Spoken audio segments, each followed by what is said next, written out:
This lecture is part of the Keystone seminar at Flagler College.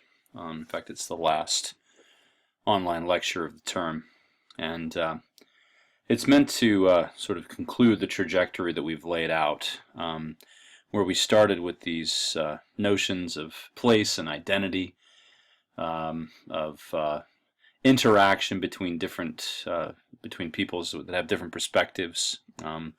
Followed that through the establishment of the values that undergird the political and social systems in the West, the ideas of John Locke and Jean-Jacques Rousseau about property, about equality, and such conceptions. And then in the last couple of weeks here, we're looking at challenges to those foundational conceptions. Last week we talked about poverty, about inequality in terms of property, and that's probably, hopefully, left us questioning the assumptions we have about these sort of foundational principles. This week we talk about race, about racial discrimination, about racial inequality, and the two texts for this week are Martin Luther King's letter from Birmingham jail, written in 1963 while he was jailed for leading protests against police brutality and or against discrimination, segregation, voting discrimination, and such things in Birmingham, Alabama. And also a recent work, a work that actually won the National Book Award in 2015, Ta-Nehisi Coates's Between the World and Me, which is a meditation, really, in the form of a letter about what has happened to black lives in the years since the Civil Rights Movement. What is black identity these days? And the questions we want to ask here are, do the conceptions we have about property, equality, fundamental rights, about the connections between place and identity, and all of the themes that we've talked about, do those things become moot before the issue of racial segregation, racial discrimination? Is the concept of race itself inimical to these foundational principles? In what ways should we reframe our ideas given the challenges of race, given the structures of discrimination that have perpetuated all through the history of interaction between people of Western European origin and people of African extraction, at least for the last 500 years or so? Now, this is a very big topic. I'm going to simplify things here, talk in very general terms. I will go through some specific events, but I will not go into a lot of detail, nor will I go into a lot of detail, as I have done before, about the texts that you're assigned. That is really your responsibility as students of this class to delve into these things and to think about these issues that we're raising here. The background to the Civil Rights Movement and to recent questions about discrimination is a very long one. Really, we should go back to the transatlantic slave trade, which began in the 15th century and hit its high point in the 18th century. And even though that was more or less concluded by the middle of the 19th century, the very idea that Europeans felt entitled to enslave people of African extraction on the basis of a notion of superiority, that the people of European origin were in some ways fundamentally superior. That notion arose, it seems, from different ideas. This wasn't necessarily tied initially to skin color, though skin color did over time become the kind of central factor of distinction between Europeans and Africans. And by the 18th century, these ideas were ensconced.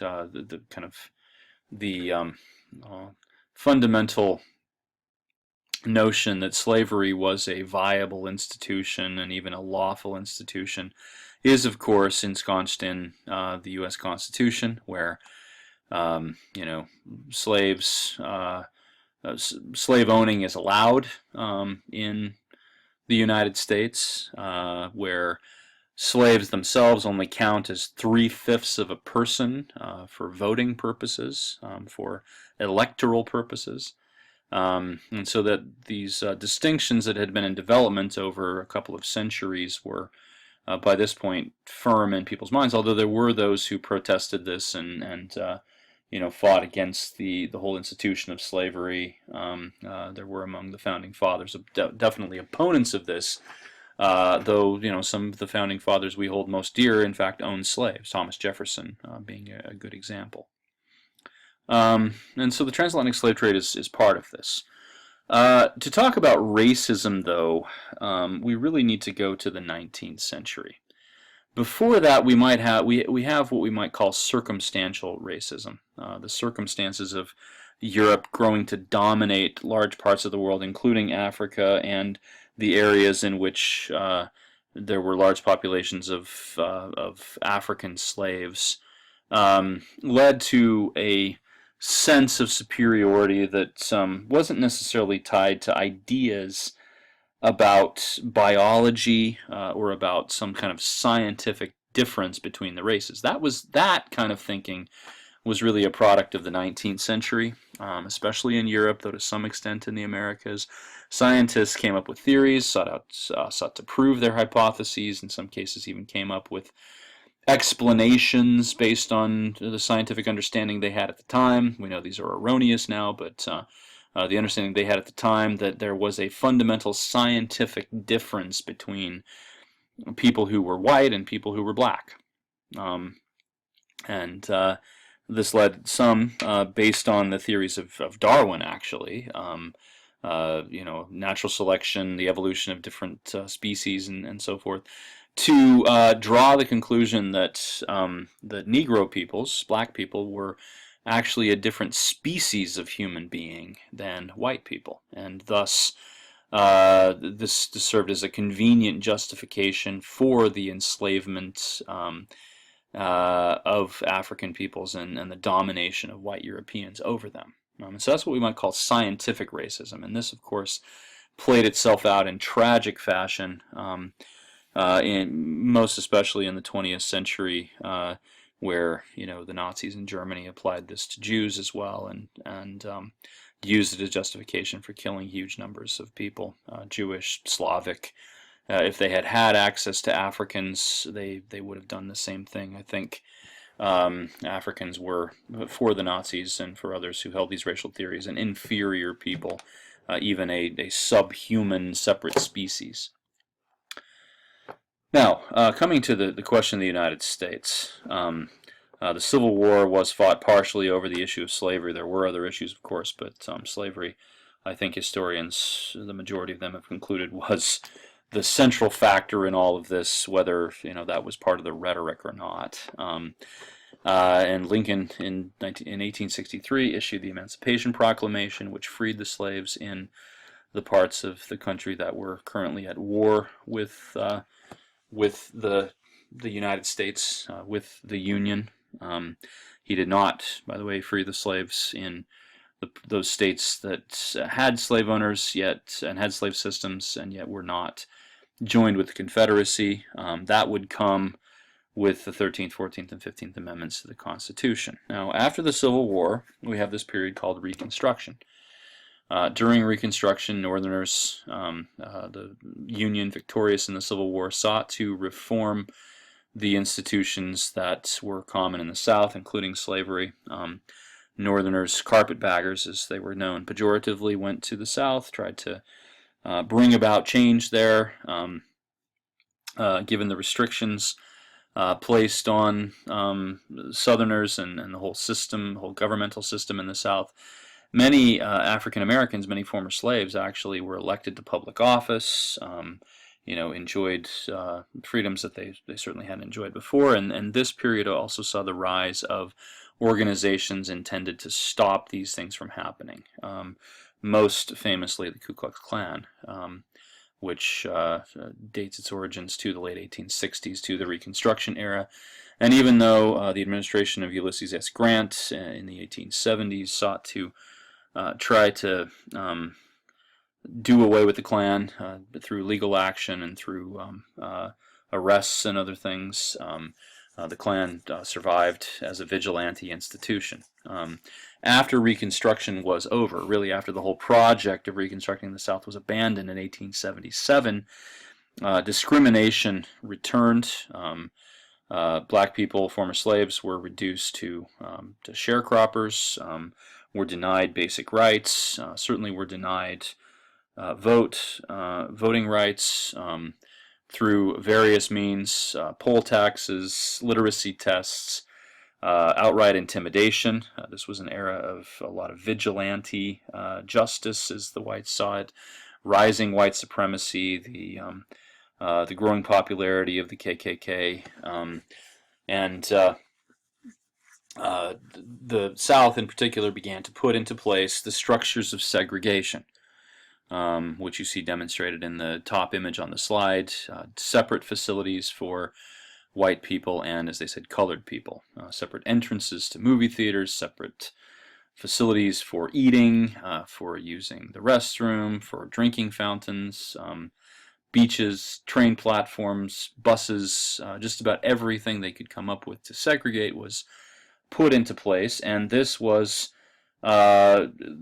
ratified legally in the 1896 case that came to the Supreme Court called Plessy versus Ferguson, which upheld segregationist policies and so-called Jim Crow laws or segregation laws on the basis of the notion of separate but equal. They said that as long as there are facilities for both peoples and they're equal in their access to them, then this is allowed under the law. Well, of course, the facilities were never equal. That was a sham. So the structures of Jim Crow were firmly ensconced in the southern United States and held sway for more than a half century, for nearly a century, actually. Now, in the early 20th century, there were numerous people who sought to fight against this. Black intellectual movements in particular, which allied themselves not only with other African Americans in the United States, but with people of African origin in the African diaspora all over the world, in the Caribbean, in South and Central America, in Europe to some extent, and also people in Africa. One of the movements that kind of prompted this was the so-called Harlem Renaissance from the late teens to the mid-1930s.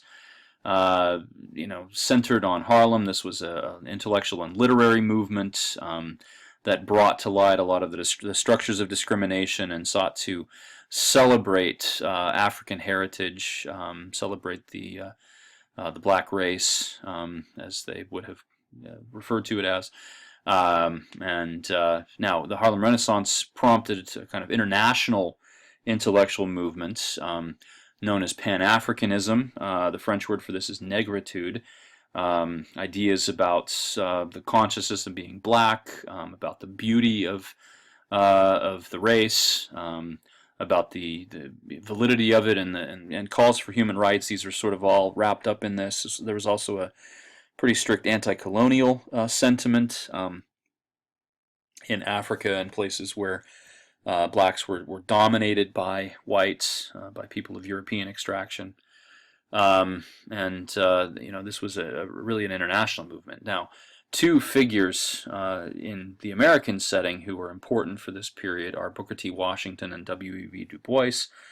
Washington was, and these were opponents in the sense that they took very different, they had very different strategies for advancing the cause of the African American. Washington's approach was to do this through work, through sort of self-determination, not to challenge the status quo, but to through education, through hard work, to eventually rise to a higher station, to prove to the whites that blacks were worth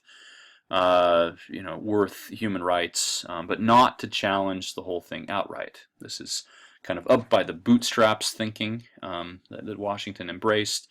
And institutions like the Tuskegee Institute in Alabama and others were very much modeled after the Booker T. Washington strategy of rising up through education and through hard work. W.B. Du Bois, on the other hand, who was the first African American to be awarded a PhD by Harvard University in 1895, also studied in Germany for a time at the great institutions there. Du Bois took a more militant stance. He was a figure during the Harlem Renaissance. He was a sociologist and political scientist who talked about claiming rights, even forcibly if necessary, of protesting outright, of not waiting for the whites to come around to some magnanimous position where they would deign to give acknowledgement to black claims for equal rights. And so Du Bois really was, and he's the one who's pictured here at the bottom, a kind of militant thinker who would inspire later figures in the civil rights movement. The civil rights movement is in my opinion, one of the great stories of American history.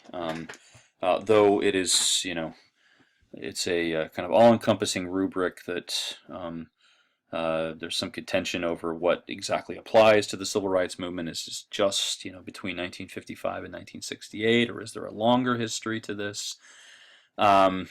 I think that we have to note that there were sort of precedents set for integration, starting with the military after World War II. Harry Truman decreed that black soldiers would serve equally alongside white soldiers. They would not be limited in their service.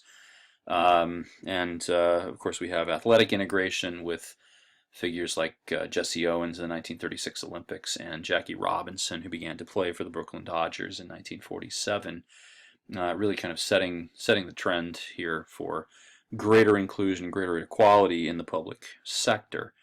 But actual efforts to overturn Jim Crow laws and structures of segregation were mostly confined to the legal arena in the 1940s and early 1950s. This culminated with the great victory in the 1954 case Brown versus Topeka Board of Education, where the Supreme Court found in favor of the side arguing for desegregation and ordered the schools of the nation to desegregate, that is, to allow black and white students to go to school together. The integration of schools would be a long time in coming, even after that decision. This was not something that those who were for segregation were just going to take lying down, as it were. And so after these kind of landmark legal decisions, civil rights really began to turn on mass action. The institutional structure of this mass action was that it ran largely through churches, through African American churches, and many of the leaders of the movement were ministers, including Martin Luther King and most of his cohort.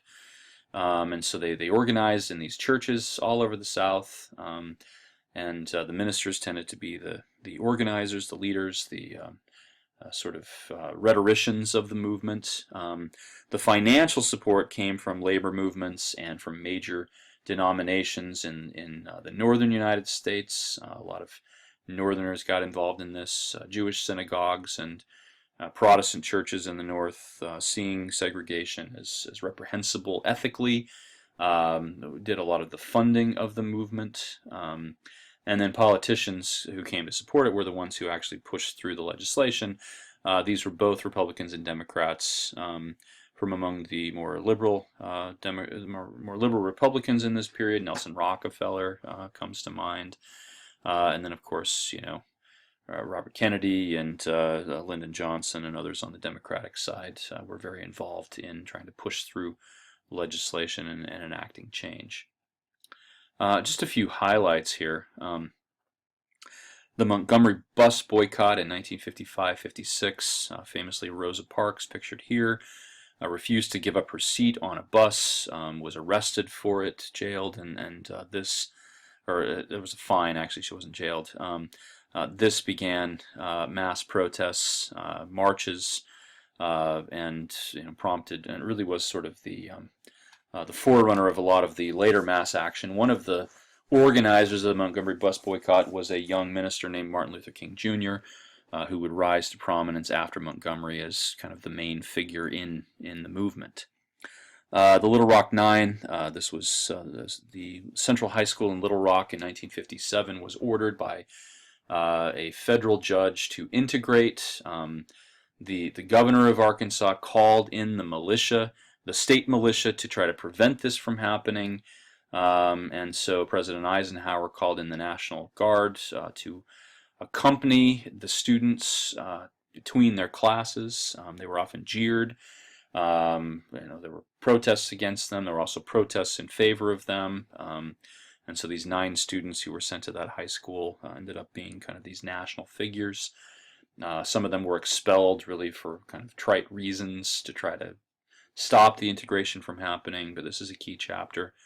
And then finally the sit-ins in 1960 in Greensboro and Nashville and other places where this was an effort to force integration of restaurants and lunch counters. And so famously 4 young students who were associated with the Student Nonviolent Coordinating Council, I believe, I may have that wrong, sat in a Woolworth's diner in Greensboro, North Carolina, and were arrested for that, and this led to mass protests, marches, and other things. People, forcibly sitting in and demanding to be served, even if they were at the white lunch counter. The Freedom Riders of 1961-62. This was an effort of people, many of them Northerners, Northern African Americans who went down to the South and rode interstate buses, refusing to sit in the assigned black section, sitting wherever they wanted to. This led to a lot of arrests, a lot of marches, a lot of protests, and eventually to the integration of interstate buses. And all along the way here, there were local movements, including in St. Augustine, Florida, where local members of the NAACP, which is the organization founded by W.B. Du Bois, the National Association for the Advancement of Colored People, staged sit-ins and voter registration drives and other things in St. Augustine. And so there were lots and lots of local movements. The national movement was not always involved in this, and many of these voter registration drives were part of these local efforts. Now here we come to the career of the most noticeable figure in the civil rights movement, Dr. Martin Luther King Jr. He received a PhD from Boston University, was a trained minister, and he emerged at the head of the civil rights movement during the Montgomery bus boycotts in the mid-1950s.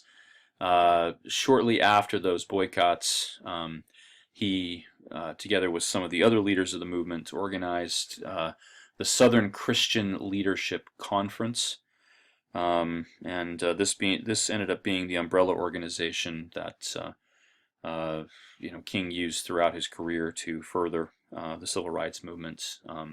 Many of the other leaders of the movement, Ralph Abernathy, Andrew Young, and others, were also part of the SCLC. The essential approach of Martin Luther King was nonviolence, and so nonviolent protest, even if the response was violent, as it usually was, with police and other and KKK and other people trying to stop this from happening. The protesters were always to respond with nonviolence, simply to take the beatings, to sit down and submit to arrest and other things, and all of this to draw attention to the movement and to the violence with which it was with which the movement was suppressed. Now there were opponents to this approach. Others who took up, the Student Nonviolent Coordinating Council, the SNCC as it's called, often clashed with the SCLC, not on the point of nonviolence, but King was always concerned for the safety of marchers. He tried to frequently tried to keep things under control, and these young students who were part of SNCC were often more gung-ho for this to be beaten, to be arrested than King would have had them be, and so he and the SCLC clashed at times with SNCC, though they did also organize with them frequently. On the other hand, Malcolm X, who represented for a time the African American organization known as the Nation of Islam, he himself was Muslim, though he did eventually break with that. Malcolm X was an advocate very much for the W.E.B. Du Bois model, which included using violence if necessary. Now, he and King did have conversation frequently. They did kind of work together, at least conceptually at times.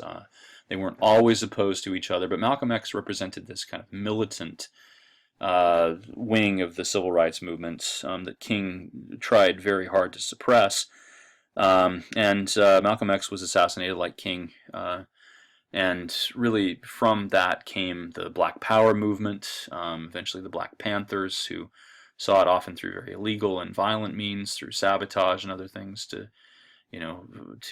force the hand of the white community. And so King was not the only voice here. There were lots of people who disagreed with him and took a very different tactic. To some extent, the Black Lives Matter movement is, I think, far more in the spirit of the Black Power movement than it. Well, I mean, I think it's been both. I think there have been nonviolent aspects to this, but some people have taken this violent tactic, as we've seen in recent news. And I'll come back to that in a moment here. King's career follows several kind of major moments, major events. In Albany, Georgia, in 1961 and 62, sit-ins and other and marches and other things were met with arrests, but not with a great deal of violence. Lori Pritchett, who was the police chief in Albany, Georgia, did not want to make King into a martyr, and so this really didn't draw the kind of news attention that King hoped it would. Pritchett simply arrested people, threw them in jail for a time, imposed a fine on them, but his police were kept in line and really were not violent. And so King left Albany. In fact, he was kind of thrown out of jail, and Pritchett refused to take the bait. And King left Albany really having accomplished nothing. But a year later in Birmingham, the police chief there, Bull Connor, as he was known, responded in a very different way than Pritchett had in Albany. And the Birmingham campaign, which was trying to, again, bring about desegregation and end discrimination and protesting, voting rights and things like that. This provoked a great deal of violence from the police. King himself was jailed, and while he was in jail, using toilet paper, wrote his famous letter from Birmingham jail. And this is one of the assigned texts for the week, of course. Look very closely at that document, at what King says here. And the criticism he levels is not against the white community who believes in segregation. It's not against the African Americans who refuse to join with King. His criticism is leveled at white moderates, those who say that segregation needs to go, that this is an unjust system, but nevertheless refuse to really stand up and do anything about it in the moment. And King's point here is, how long do we have to wait? You tell us we need to wait. You tell us that things will be done. And in a way, he's pointing a finger at the white moderates and saying, you're promising that you're going to do this with us. This is really just for us. This is really just an extension of the kind of racial paternalism that has existed for a long time in the interaction between white people and black people, or between people of European origin and people of African origin. And so the trajectory of this thinking is really quite long here. He says this is something that predates the immediate circumstances, has been going on for centuries even, and how much longer do we have to wait? And do we need to wait for you to make the decision that you're really going to do something about this? No, we need to take action ourselves. And so, and white moderates said, we agree with you, King, but you need to do it legally. You can't do it in the way you've done it. This is provoking too much hostility and too much violence, and you need to be patient with this. And King's message is, we don't want to be patient anymore. Now, after Birmingham, which really was successful at drawing attention to the movement, and the legislative wheels began to turn with the Civil Rights Act, which would be passed the next year, of course. But he held his famous March on Washington in August of 1963. The I Have a Dream speech was given there. And King, assumed this extremely high-profile position at this point. His next move actually was in St. Augustine, where the St. Augustine movement really was an incredibly violent one, also quite chaotic. King himself was only in St. Augustine for a few days. He left the organizing of it mostly in the hands of his Lieutenant Andrew Young, who was beaten in the middle of what is now King Street one night as he was leading a march, beaten by members of the KKK. And King has said that he doesn't remember what happened that night because the beating was so bad. Sorry, Young. Did I say King? I think Young has said that. Young has been to Flagler College several times, has screened films about this, and has a good relationship with the college, actually. But in any case, the St. Augustine movement, the violence of it, and the very famous image of the owner of the Monson Motor Lodge, a motel on San Marcos Street, close to the Castillo, throwing acid into the pool where some of the protesters had gone to swim to try to integrate the pool there. He threw acid into the pool trying to get them out, and this ended up making national news and is one of the things that led to the passage of the Civil Rights Act in 1964, which banned all discrimination on the basis of race. Of course, there were legal efforts made to preserve some of the elements of Jim Crow. In October 1964, King was awarded the Nobel Peace Prize in Oslo, and at this point he became a figure. He was a figure of great international stature, not just national stature. Maybe the most important chapter in King's journey, though, was Selma in 1965. This is what prompted the Voting Rights Act, which ended all efforts to discriminate against voting on the basis of race or any other factor. And things like poll taxes and literacy tests and wealth tests and other things that have been employed to try to keep blacks and also poor whites to some extent from voting were rendered illegal. There have been efforts made in recent years to try to undo some parts of the Voting Rights Act, and this is one of the rather controversial measures right now politically. Anyway, King was absent during maybe the most famous moment of the Selma movement, the Selma marches, when protesters led by some of the members of SNCC rather than the SCLC, King had ministerial duties that he had to attend to, so he left Selma, and I think it was March 7th, 1965, when these protesters, as you can see from the photo here, were beaten senselessly by the police in Selma. The one who is actually being beaten there, I believe, is John Lewis, who later became a congressman from Georgia, in fact still is. I have a picture of him on a later slide here. Anyway, John Lewis was one of these SNCC leaders, a young student who was leading the marches, and this was responded to with violence. King expressed regret that he hadn't been there that day, and he said, if I had known the violence that the police were going to unleash on the protesters, I would have been leading the movement myself. He returned to Selma, and the whole purpose of this was to stage a very high-profile march from Selma to Birmingham, which was, I think, about 100 miles, something like that. And so he led protesters out after the Bloody Sunday, as it was called, and they marched onto the Edmund Pettus Bridge, going out of Selma.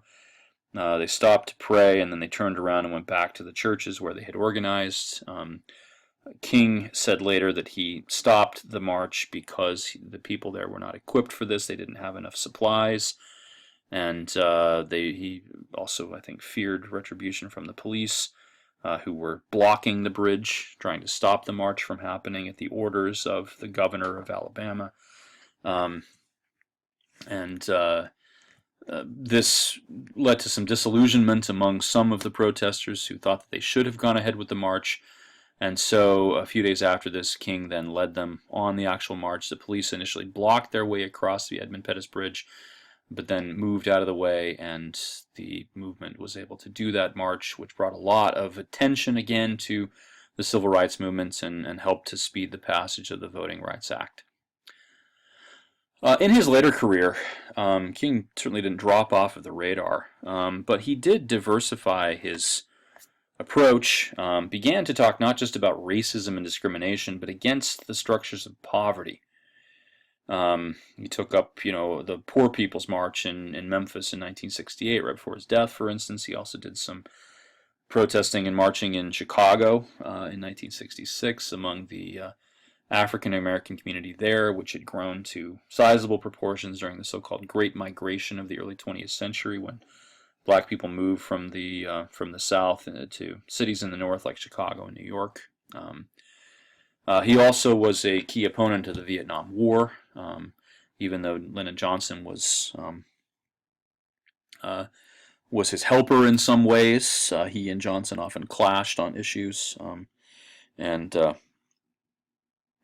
this was certainly the case with the Vietnam War.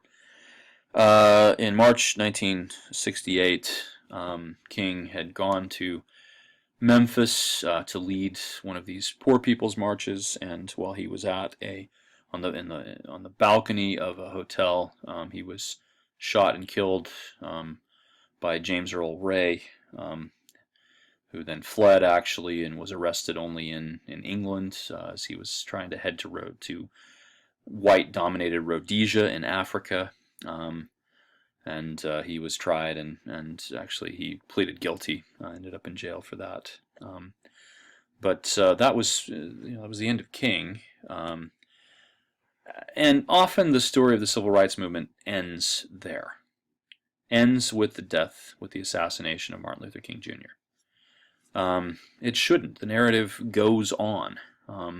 Even though King had been tremendously successful in getting legislation passed and drawing attention to the movement, drawing attention to the plight of African Americans in the South and to the structures of segregation, many of those structures remained in place.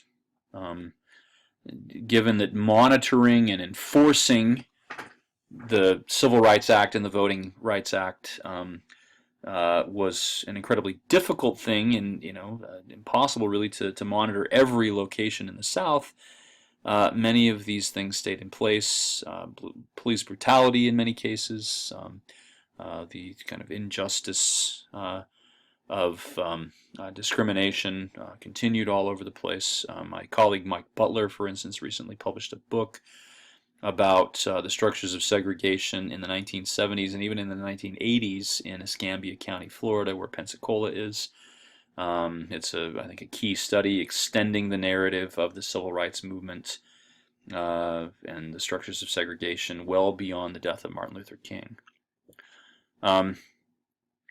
With the Voting Rights Act, over the course of the next couple of decades after that, there were a lot of black politicians elected to public office, even in southern states where there were large black populations, partly through gerrymandering of districts where there were large, to make districts where there were mostly African Americans. John Lewis, the one who was beaten at Selma so badly is pictured here at the top of the slides. He's a congressman from the 5th District of Georgia now, has been since the late 1980s, I believe.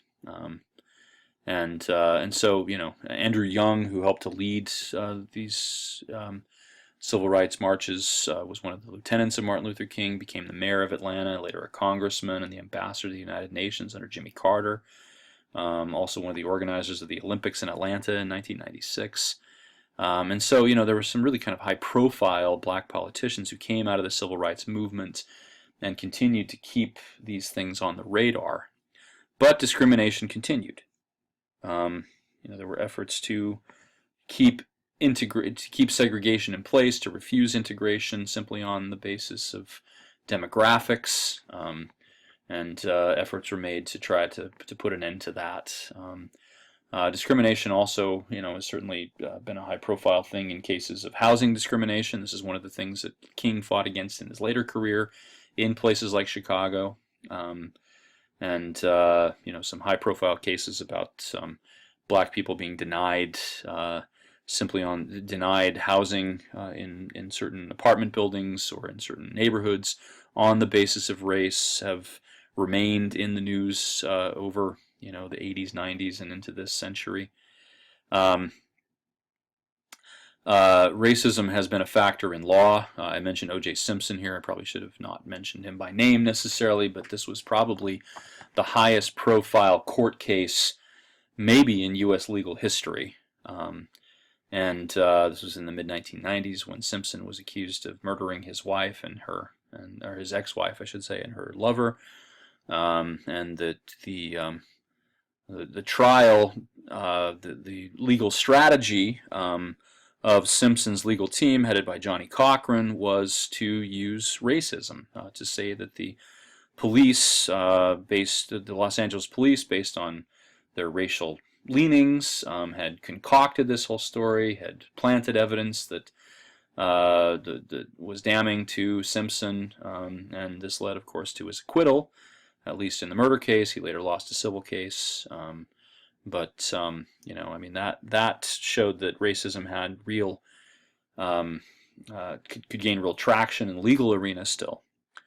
Now, I'm going to sort of skip over some decades here, I suppose, to bring this to the present, because this whole trajectory of racial discrimination, racial thinking, really the challenge that race poses to the fundamental ideas and fundamental structures that make up the Western, especially American, social and political system, are being brought to attention these days with recent events.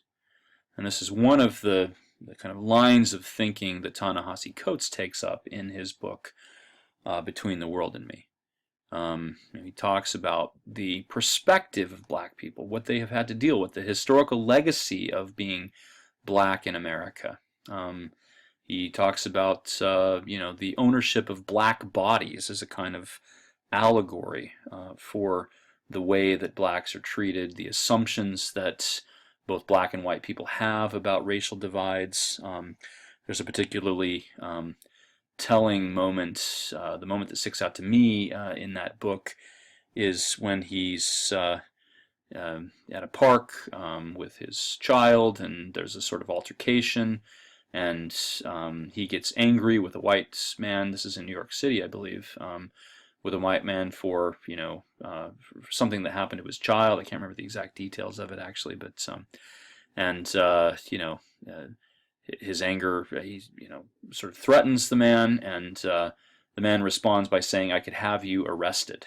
And the assumption there is, or at least the way that Ta-Nehisi Coates interprets this, because I'm black, the assumption is that justice is not on my side. And that's really the perspective of the Black Lives Matter movement, is that justice in America favors white people. And a series of high-profile, very high-profile shootings or deaths of black people at the hands of whites, either white civilians claiming to defend themselves, in the case of Trayvon Martin in Sanford, Florida in 2012. The person who killed him, who shot him, George Zimmerman, claimed that he was doing this in self-defense. And, this sparked racial outrage because Trayvon Martin was black and George Zimmerman was not. That the perception was because we have an African American man here dressed in a hoodie, that he must be a thug, that he must be threatening, and so how could that possibly be self-defense? Of course, there were other details that were disputed between different witnesses. Zimmerman was acquitted of charges of killing Trayvon Martin, and this is one of the things that sparked the rise of this movement, which really sort of dates from 2013 or so, but in response to Trayvon Martin began as a social media movement, hashtag Black Lives Matter, and has since grown into very much a real movement with protests all over the country. The high-profile killings by police of Michael Brown in Ferguson, Missouri, Eric Garner in New York City, and Tamir Rice in Cleveland. Tamir Rice, a 12-year-old boy who was shot by police. This led not only to protests, but also to some violence, to some rioting, especially in Ferguson. The death of Freddie Gray in Baltimore in 2015, the death of Alton Sterling in Baton Rouge, and Philando Castile Alton Sterling was in Minnesota. Sorry, Philando Castile in Baton Rouge, Louisiana, and this prompted mass protests all over the country. During one of the protests in Dallas, this happened only weeks ago, of course, a protester ambushed Dallas police and shot and killed 5 of them, which led to a sort of backlash against this. And so this is very much a current issue. It's something that is alive and well in the presidential debates this year, 2016, and is very much on a lot of people's minds. And Ta-Nehisi Coates is speaking directly to this setting, directly about this setting, talking about why African American people are so animated about figures like Trayvon Martin and Michael Brown and Tamir Rice, what message that sends to them. So the question we have to ask here is, what challenges does this pose to our assumptions about the way our society is or ought to be organized? What sorts of rights ought to be available to people? How those rights should be protected, and whether race, whether the racial divide in some way poses a challenge to that. So I look forward to discussing this with you on the discussion board. If you have questions about anything I've said here, feel free to ask them on the discussion board, and hopefully this will spark some interesting perspectives, interesting debate that is both penetrating and respectful.